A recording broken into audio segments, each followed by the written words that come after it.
Hello students, welcome back to my channel science hub. तो आज हम करने वाले हैं कैसे हम किसी भी मैटर का स्टेट पता कर सकते हैं। किसी भी रिएक्शन में आपको पेपर में आएगा सॉलिड, लिक्विड, गैस या एक्वस को पता करने के लिए, तो कैसे करेंगे। ठीक है, सॉलिड के लिए एस सिंबल होता है, लिक्विड के लिए एल, गैस के लिए जी, एक्वस के लिए ए क्यू होता है।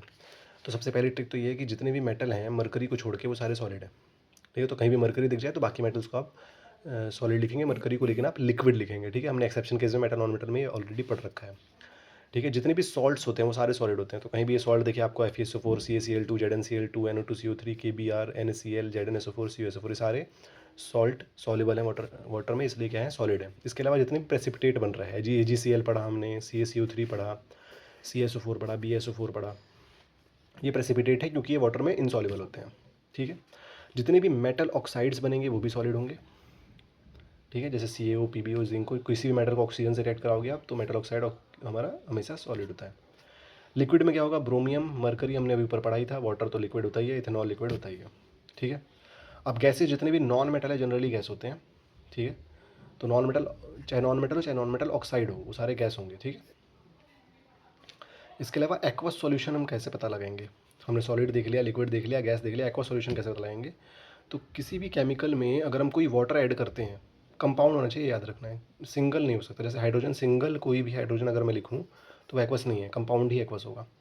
ठीक है, जैसे HCl गैस है, लेकिन जब हम उसे एक्वस में रखेंगे तो वो ऐसे टूटता है। ठीक है, NaOH सॉलिड है, लेकिन जब वाटर के साथ करते हैं तो वो एक्वस बन जाता है। ठीक है, समझ में आया। तो ये सब आपको याद रखना पड़ेगा। ठीक है, जैसे देखिए यहाँ पे जनरली जितने भी सबसे एक्वस पहचानने की सबसे अच्छी ट्रिक ये है कि जितने भी डिस्प्लेसमेंट और डबल डिस्प्लेसमेंट रिएक्शन होंगे ना, वो सारे एक्वस होंगे।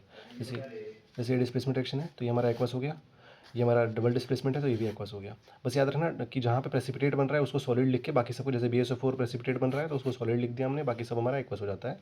आपको जिंक तो पता है मेटल है तो सॉलिड है, बाकी सारे एक्वस हमने लिख दिए।